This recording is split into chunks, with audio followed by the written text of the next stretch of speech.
그리고 오늘 우리에게 주시는 하나님의 말씀은 골로새서 3장 12절 말씀입니다. 골로새서 3장 12절, 제가 가진 성경은 신약성경 327페이지인데요. 골로새서 3장 12절 한 절 말씀만 보도록 하겠습니다.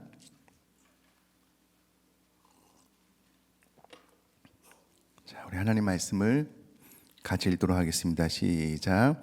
그러므로 너희는 하나님이 택하사 거룩하고 사랑받는 자처럼 긍휼과 자비와 겸손과 온유와 오래 참음을 옷 입고. 아멘. 제가 이전에 두 가지 안내를 드리면은요, 감사하게 내일은 권사회에서 간식을 좀 준비하셨대요. 내일 또 많이 오셔서 받으시면 좋을 것 같고요. 현재 저희가 돌아오는 주일 VIP 66명이 작정이 되었습니다. 아마 그냥 그렇게 이름을 올린 것 같지는 않고요. 정말 초청하기를 원하는 마음으로 또 명단이 작성되고 또 교회에서 기도하고 있으니 그 66명이 반드시 예배당을 좀 찾을 수 있도록, 또 초청하지 못한 수는 또 예배가 끝나고 우리는 나가서 전도하겠습니다. 참 귀한 마음이시더라고요. 잘 준비돼서 진행될 수 있도록 계속 기도해 주시면 감사하겠습니다. 자, 오늘은 네 번째, 더 온전한 신앙으로 가는 길, 그리스도인의 5가지 성품에 대한 이야기를 좀 하려고 합니다. 여러분, 우리가 개인 생활 영역을 생각을 해보면 누군가 믿음이 좋다라고 했을 때에 머릿속에 딱 떠오르는 기준은 예배 참석 잘하는 것, 기도 열심히 하는 것, 이제 봉사 많이 하는 것, 이제 이런 형태의 신앙의 표출을 보면 믿음이 좋다, 이제 이렇게 생각을 하잖아요. 그런데 성경은 정확하게 성품이 좋은 사람이 믿음이 좋은 사람이다 라고 이야기를 하고요, 믿음이 좋은 사람은 성품이 좋아야 된다 라고 분명히 이야기를 합니다. 근데 우리는 어느 순간부터 믿음과 성품을 따로 떨어뜨려 놓고 생각하는 경우가 많고요, 성품이 좋아야지 믿음이 좋다라고 어떤 면에서는 단 한 번도 생각해 보지 못한 경우도 있습니다. 대부분 우리는 예배 많이 참석하고 기도 많이 하고 전도 열심히 하고 봉사 많이 하면 이 사람은 믿음이 좋은 사람, 성품은 전혀 생각하지 않는 경우가 있는데요, 그렇지 않습니다. 그래서 개인 생활 영역에서 경건 생활만이 아닌 성품과 윤리도 중요합니다. 우리는 보통 이런 말을 자주 합니다. 야, 저 사람은 신앙은 좋은데 좀 성격이 좀 안 좋은 것 같아. 이제 이런 경우 있잖아요. 이 말은 이 말과 똑같습니다. 저 사람은 신앙은 좋은 것 같은데 예배를 안 나와. 이것은 앞뒤가 안 맞잖아요. 마찬가지로 저 사람은 신앙은 되게 좋은데 성품이 좀 안 좋은 것 같아. 이것은 앞뒤가 안 맞는 말입니다. 이것을 잘 연결시켜서 생각하는 성경적인 관점이 중요한데, 물론 기질이 좀 섬세한 사람도 있고 덜렁거리는 사람도 있는데 기질은 잘 바뀌지 않습니다. 또 우리가 태어나서 자라온 가정 환경의 영향을 많이 받아서요, 이것을 고쳐나감에 있어서 어떤 사람은 이미 부모님으로부터 좋은 성품을 보고 배운 장점을 가진 사람이 있습니다. 혹은 평상시는 좀 잘하는데요, 내 힘으로 어찌할 수 없는 어떤 호르몬의 변화 혹은 질병을 갖는 경우가 있어요. 치매 혹은 갱년기, 과도한 스트레스, 이럴 때는 좀 우리들의 성품이 잠깐 흔들리고 어려움을 표출할 때도 있지만, 그러나 보편적인 우리들의 성품에 있어서는 신앙이 좋은 사람이 성품이 좋다라는 것이 성경적인 관점이고, 그것을 성경이 이야기를 하고 있다라는 거예요. 그러므로 여러분, 진짜 믿음이 좋은 사람은 시간이 지나면 지날수록 성품, 성격이 좋아지게 되어져 있습니다. 이것은 너무 지극히 당연한 사실입니다. 자, 골로새서는 우리들의 신앙 이야기를 좀 많이 하고 있는데요, 거듭난 그리스도인들이 어떤 삶, 어떤 성품으로 의로 삶을 살아야 되는가라는 부분에 대해서 골로새서 3장 12절부터 4장 1절까지 쭉 기록하고 있는데요.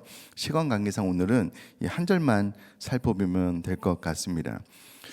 한번 따라서 해볼까요? 그리스도인의 5가지 성품이 성경에 정확하게 기록이 되어져 있는데요. 첫 번째는 긍휼.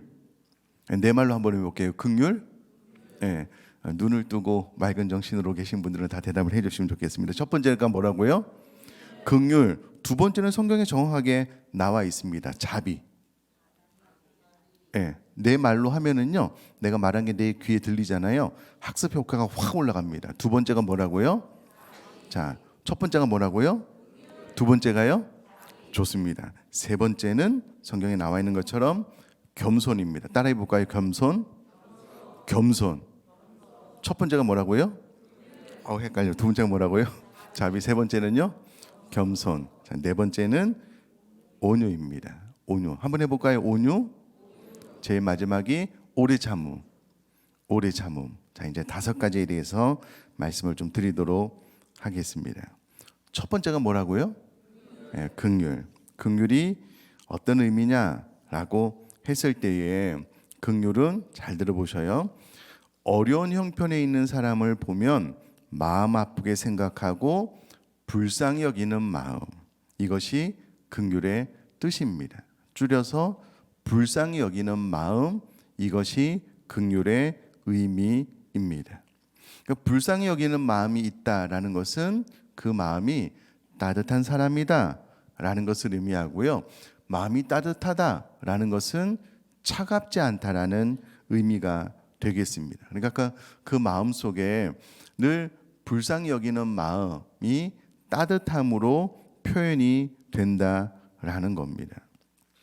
저는 이 불쌍히 여기는 마음, 긍휼 하면은요, 저희 어머님 생각을 많이 합니다.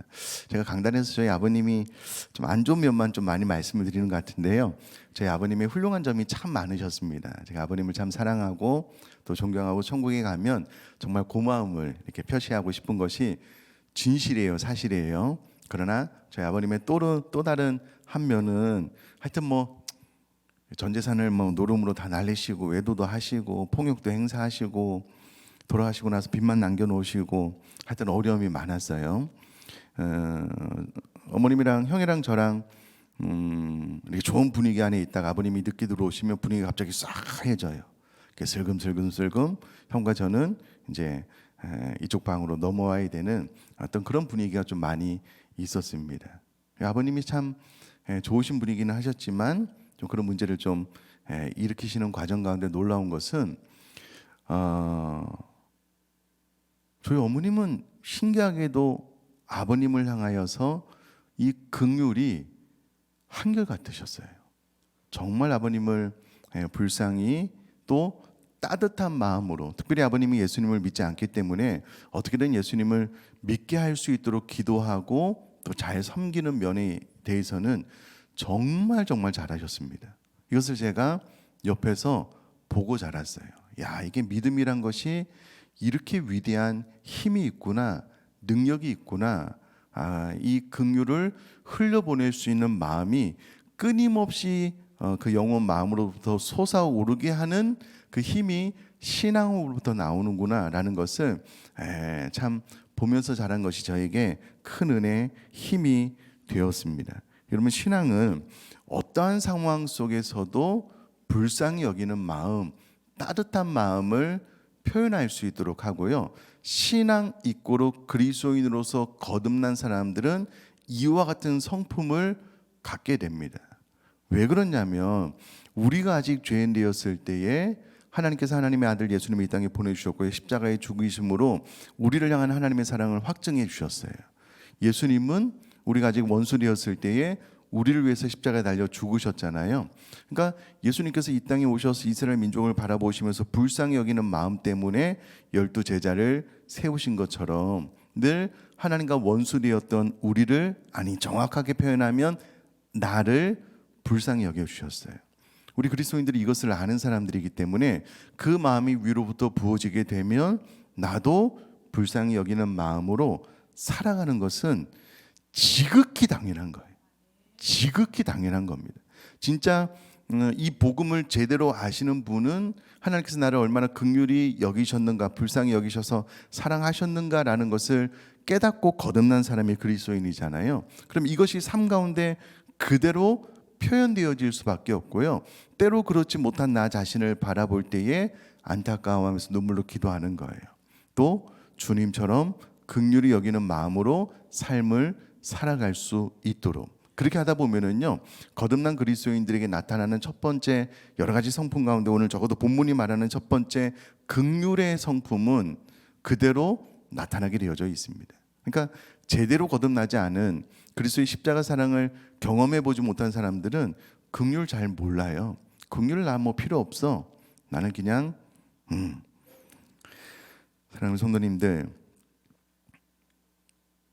긍휼을 품은 사람 될 수 있기를 주님의 이름으로 축복합니다. 예. 그러면 따뜻한 마음이 늘 흘러가요. 여러분 참 감사한 것은 저에게 오신 새가족분들이 우리 교회 분들이 참 마음이 따뜻한 것 같아요, 이렇게 많이 이야기를 하시는데요. 그 따뜻함을 어떻게 느끼세요? 라고 이렇게 여쭤보면 우선에는 환한 미소로 인사를 잘해 주신대요. 내가 교회 처음 왔는데 성도님들이 안녕하세요 이렇게 웃으면서 인사를 많이 해주셔서 우리 교회는 참 따뜻한 교회구나 라고 이야기를 하는 새가족분들이 이야기를 들어요. 여러분 따뜻함은 차갑지 않습니다. 차갑지 않아요. 여러분들 긍휼의 마음, 긍휼의 성품을 가지고 삶을 살아나갈 수 있게 되기를 주님의 이름으로 축복합니다. 우리 부모님이 자녀들이 생각할 때에 참 나를 불쌍히 여기는 마음이 있으셔, 따뜻하게 잘 대해주셔. 부부들이 실수할 때가 있잖아요. 부부가 그래도 참 긍휼히 여기는 마음이 있어, 참 나를 따뜻하게 대해줘. 그러면 한 사람의 자존감을 많이 높이고 행복함을 가져다 주거든요. 이것이 우리들의 삶 가운데 반드시 놀라운 은혜와 행복을 가져다 줍니다. 꼭 기억할 수 있기를 바라고요. 자, 두 번째가 뭐죠? 자비입니다. 자비 한번 들어보셔요. 자격 없는 자에게 베풀어지는 놀라운 하나님의 은혜를 자비라고 이야기를 합니다. 자격 없는 자에게 베풀어지는 하나님의 놀라운 은혜 혹은 놀라운 하나님의 은혜를 자비라고 이야기를 합니다. 원어적으로 보면 도덕적 선량, 선함, 친절로도 번역이 가능합니다. 그러니까 자격 없는 자에게 베풀어지는 놀라운 하나님의 은혜가 자비인데, 이 자비도 마찬가지로 하나님께서 우리에게 내가 자격이 없는데 놀라운 하나님의 은혜가 부어졌어요. 그러면 그 자비가 또 다른 사람들에게 흘러가게 된다라는 것을 기억하면 이 자비도 거듭난 그리스도인들에게 당연히 마땅히 따라오는 인격 성품이다라는 겁니다.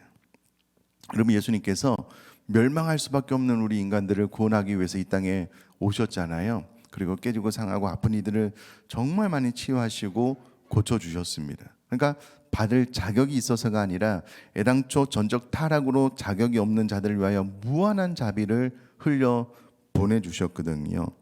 그러면 이와 같이 크나큰 자비를 받은 성도님들이 이웃을 향하여 마땅한 자비를 흘려보내는 것은 지극히 당연한 것입니다. 특별히 자비가 자격이 없는 자에게 베풀어지는 하나님의 은혜를 다른 말로 선함, 친절이다라고 이야기를 한다면 여러분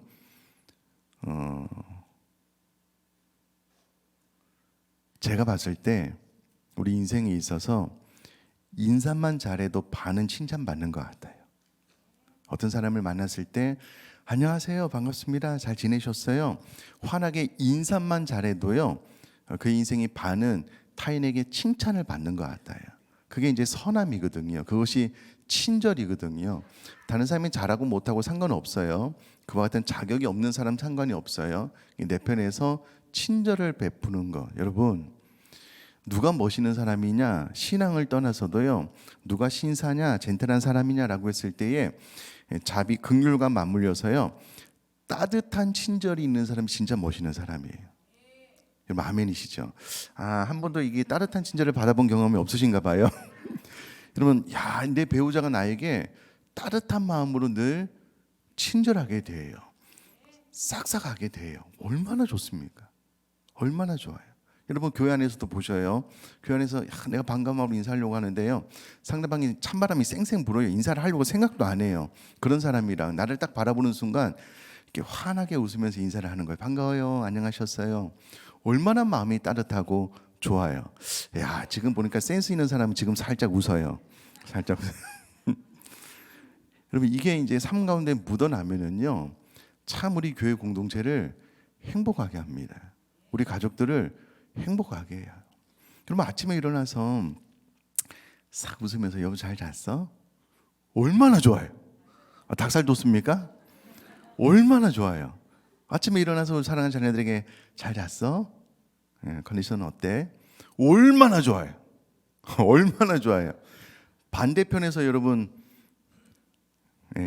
눈 뜨자마자 막 짜증내고 막 빨리 일어나고 막 다그치고 그거보다 얼마나 좋아요. 얼마나 좋아요. 교회 안에서도 마찬가지입니다. 근데 이와 같은 성품을 가진 분들이 교회 안에 많으면은요, 정말 교회 공동체가 행복해요.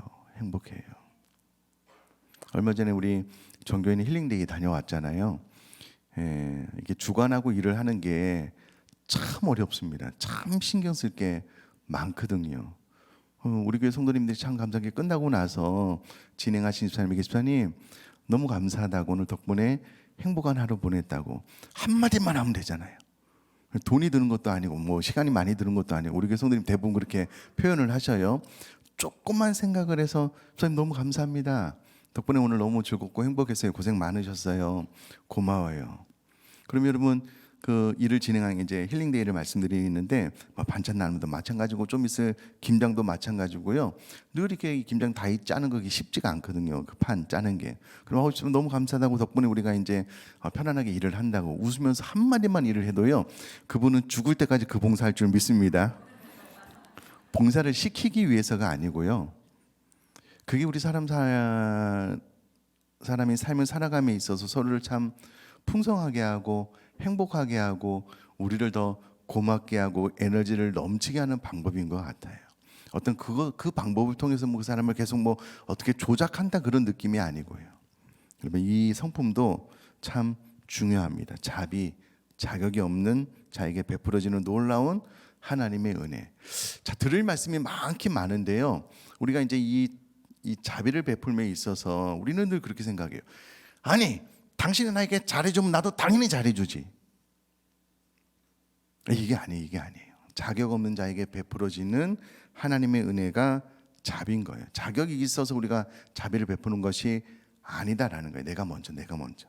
자, 세 번째가 뭐라고요? 겸손. 자, 겸손 한번 들어보십시오. 겸손은 하나님 앞에서 자기의 도덕적 무능함과 무가치성에 대한 깊은 인식을 말합니다. 다시요. 하나님 앞에서 자기의 도덕적 무능함과 무가치성에 대한 깊은 인식, 이것이 겸손입니다. 전적 타락으로 인해서 내가 도덕적으로 선을 행할 만한 능력이 없습니다. 도덕적 무능함. 그리고 내가 하나님 앞에 그렇게 가치 있는 인생이 아닙니다. 자존감이 낮다라는 의미가 아니고요. 나의 죄로 인하여 하나님 앞에 어떤 가치가 있는 인생이 아닙니다. 하나님께서 우리를 칭의 이롭다 하셨기 때문에 그것을 우리가 삶을 살아나가지만 우리 스스로에 대한 인식, 자존감을 낮추라는 말이 아니에요. 그런 인지가 바로 겸손입니다. 그럼 저를 한번 봐주시면, 내가 도덕적으로 무능하다, 어떤 선을 행할 능력도 없다, 내가 무가치한 존재다, 나는 내 죄로 말미암아 진멸받아 마땅한 죄인이다, 이것에 대한 인지가 있잖아요. 진짜 깊은 인식이 있잖아요. 아침에 눈을 떴는데 내가 살아있어요. 그럼 하나님의 자비와 긍휼이 무궁하심으로 내 죄악대로 진멸되지 아니하고 내가 아침을 맞이하게 된 거예요. 새로운 아침에 대해서 감사할 수 있어요. 진정한 의미에서 이 겸손을 아는 사람은요, 매일 맞이하게 되는 아침을 감사할 수 있어요. 내가 참 이 도덕적으로도 무가치하고 도덕적인 선함을 행할 수 없는 자인데 하나님께서 이런 나를 하나님의 백성 삼아 주신 거예요. 이것에 대한 인지가 있는 분들은 비로소 감사가 가능하다니까는요. 또 이 부분에 대한 깊은 인지가 있는 분들은 타인에 대한 용서 가능합니다. 또 이것이 어렵지가 않아요. 왜냐하면 나 스스로 생각할 때 나는 도덕적으로 선함이 하나도 없는 거예요. 무능한 거예요. 내가 하나님 앞에 무가치하다라는 것을 뼛속 깊이 알아요. 근데 타인의 죄에 대해서 내가 정죄할 만한 자가 아니라는 것을 진정한 의미에서 겸손을 경험한 사람들은 알아요. 용서가 잘 되죠. 수용 용납이 잘 되죠. 그러니까 겸손하지 않고 교만한 사람들은 정죄하기가 수월해요. 자신의 도덕적인 어떤 무가치함, 도덕적인 선함을 행할 수 있는 그 능력 자체가 없다라는 무능력함을 잘 아시는 분들은요, 타인에 대해서 정죄할 수가 없어요. 왜냐하면 내가 그런 사람인데, 얼마 전에 새가족 신방을 갔는데, 와, 진짜 겸손하시구나 라는 것을 깨달으면서 은혜를 많이 받았습니다. 본인의 삶 가운데 진짜 이 깊은 겸손을 의미 이렇게 인식하고 나니까는요, 참 나에게 어려움을 줬던 그 모든 사람에 대해서 용서할 것도 없이 그냥 용서가 돼요. 수용하려고 노력하지 않아도 수용이 돼요. 왜냐하면 내가 어떤 자인지 알거든요. 이게 겸손의 힘입니다. 진짜 기도하면서 하나님, 내가 어떤 자입니까? 이 겸손을 마음속에 탁 품은 사람들은요, 쉬 정죄하지 않아요. 물론 바른 길로 안내해 주기 위해서 최대한 친절하게 이렇게 잘 안내해야 되는 것을 미루면 안 돼요. 그러나 우리가 진짜 겸손한 사람은요, 정죄하지 않고요, 참 나의 부족함을 알기 때문에 감사도 용서도 허물을 덮어주는 것도 가능하고, 그와 같은 이유 때문에 나와 함께 살아주는 가족들에 대해서 깊은 감사가 있어요. 내가 어떤 존재인지 스스로 알거든. 근데 여러분, 겸손의 반대말이 뭘까요? 교만이잖아요. 교만은 절대 타인에 대해서 감사할 수 없습니다. 그러면 나 스스로 정말 자신의 무가치성이 아니라 타인보다 낫다라는 생각 때문에 타인에 대한 감사가 없어요. 여러분, 겸손한 사람은 야, 나랑 같이 살아줘서 너무 고마워 이거고요. 교만한 사람은 나 같은 사람이 살아주는 거에 대해서 고마워해 이거예요. 이 한 차이가 상대방으로 하여금 지옥과도 같은 결혼 생활을 경험하게 할 수도 있고, 이 작은 차이가 정말 행복한 결혼 생활을 하게 할 수도 있어요. 모든 관계 안에서 마찬가지입니다. 그러니 여러분, 이 믿는 사람들 안에 이 겸손의 가치가 얼마나 중요해요. 또 겸손이 단순히 하여튼 이 겸손이 가지고 있으면 모든 영역 가운데 많은 사람들이 행복하게 해요. 자, 네 번째는 온유입니다. 온유. 자, 온유는 많이 들어서 아시겠지만은요, 마치 난폭한 야생마가 기나긴 훈련을 통해 길들여져 마부의 말을 잘 듣는 상태로 변화된 성격, 쉽게 말해서 잘 다스려짐, 하나님의 다스림, 또 내면의 다스림, 잘 다스려지는 마음이 온유입니다. 온유. 그러니까 여러분, 죄송합니다. 이게 참 이제 어떤 단어를 오랫동안 기억에 남게 하기 위해서는요, 좀 강력한 표현이 좀 필요하거든요. 우리가 맛집에 가면 되게 자극적인 맛을 딱 느끼면 와, 이게 맛있다 이렇게 느끼게 되는 거거든요. 죄송합니다. 저 이런 말 잘 안 하는데, 예수 믿으면서 지랄 맛은 사람이 있어요. 성격이 너무 지랄 맞아요. 이게 업다운이 너무 심해요. 어느 타이밍에 어떻게 맞춰야 될지 모르겠어요. 어느 날은 이야기를 똑같이 하는데 그날은 너무 분위기가 차고요. 이건 뭐지? 내가 뭘 잘못했나? 그러다가도 다음 날은 이게 마음이 너무 조절이 안 되는 분이 계셔요. 너무 그 마음이 조절이 안 돼요. 객관적으로 이 정도 선은 괜찮은 것 같은데 이분은 불같은 화를 내요. 내가 뭘 잘못했나? 이 혼란을 주고 공동체를 어렵게 하고, 그러면서 기도를 열심히 하고. 그럼 여러분, 이게 믿음이 좋은 게 아니라니까는요. 신앙이 좋은 게 아니라니까는요. 믿음은 반드시 성품까지 가야 되는 거예요. 정말 하나님 앞에 기도하고 하나님의 다스림과 통치를 잘 받는 분들은요, 자신의 내면이 잘 다스려져요. 왜냐하면 하나님의 통치 안에 있기 때문에, 하나님을 두렵고 경외함으로 섬기기 때문에 내가 그 천하보다 귀한 영을 하나님의 형상으로 지어진 사람에 대해서 늘 존중하는 태도를 가질 수밖에 없거든요. 하나님의 다스림과 통치를 잘 받지 못하면 믿음이 없는 거고요. 믿음이 없으면 성격이 이렇게 지랄 맞게 되는 거예요. 함부로 하고 공격하고 비난하고 상처 주고. 그러나 온유, 네 번째, 우리 그리스도인들에게 반드시 나타내야 되는 성품 온유라는 거고요. 마지막은요, 오래 참음, 오래 참음. 자, 자신에게 잘못한 사람에 대하여 쉽게 성급한 보복하지 않는 자기억제. 자기억제, 이제 온유. 또 다른 말로요, 이 전쟁터에서 총알이 빗발치는데 움짝달싹 꼼짝도 못하는 상황인데 그 자리를 끝까지 지키는 것을 원어로 오래 참음이다라고 이야기를 해요. 그러니까 극한 상황 가운데서 끝까지 그 자리를 지켜내는 것이 오래 참음. 또 자기 억제, 성급히 보복하려고 하지 않는 마음. 이것이 이제 오래 참음입니다. 제가 지난 화요일 날 이제 노예에 갔는데요. 늘 목사님들이 모이면 경건에 예배를 드리고요, 성찬식을 해요. 참 이 노예 목사님들 장로님들이 모여서 성찬식을 하니까 저는 개인적으로 은혜가 참 많이 되는데요. 이번에 예수님의 살과 피를 받으면서 이렇게 기도하는 가운데 그런 생각이 자꾸 들어요. 제 안에 회개를 좀 많이 했는데 어느 순간부터 예수님처럼 내 살을 찢으려고 안 하는 거예요.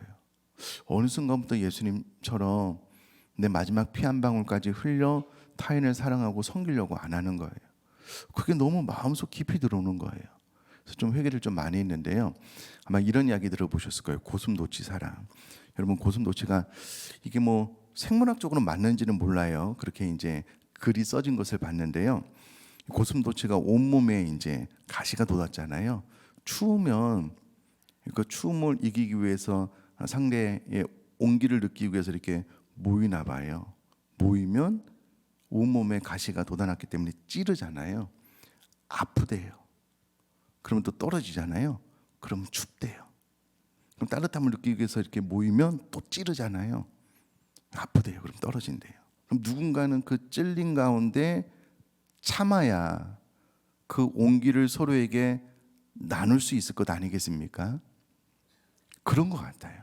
우리 교회 공동체 안에 누군가는 타인을 위해서 예수님처럼 내 살을 내주고 내 피를 내주는 그 마음이 있으면, 오래 참는 마음, 나에게 해코지를 해도 그대로 내가 갚으려고 하는 마음이 아니라 그것을 억제하는 마음, 오래 참음이 있으면은요, 그 온기가 서로에게 전달이 돼요.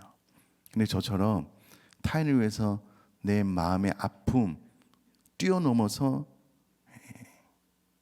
이 살이 조금 떨어져 나가는 것도 아프기 때문에 안 하려고 하는 거예요. 내 피 너무 소중해요. 나는 너를 위해서 흘릴 마음이 없어. 나에게 아픔과 상처를 주니까 너 싫어. 이렇게 되면 이제 이 오래 참음의 성품으로 나갈 수 없는 거거든요. 여러분 꼭 기억하시고, 내 믿음과 신앙이 어디로 가고 있는가? 내 인격 성품은 전혀 상관없이 그냥 막 기도 열심히 하고 막 하나님 앞에 봉사 열심히 하고 막 예배 열심히 하고 이쪽으로만 치달아가고 있다면 이제는 여러분 생각을 완전히 바꾸셔야 돼요. 그 모든 과정을 통하여 하나님을 배워가고 예수님의 인격과 성품이 나에게 부어짐으로 삶의 이 5가지 성품으로 나아가고, 정말 신앙 이꼬르 성품이다라는 공식을 통해서 내가 정말 믿음이 좋다면 우리 가족들에게 이와 같은 인격으로 다가가 행복하게 하는 것, 이것이 진정한 믿음 신앙이다 라고 생각할 수 있기를 주님의 이름으로 축복합니다.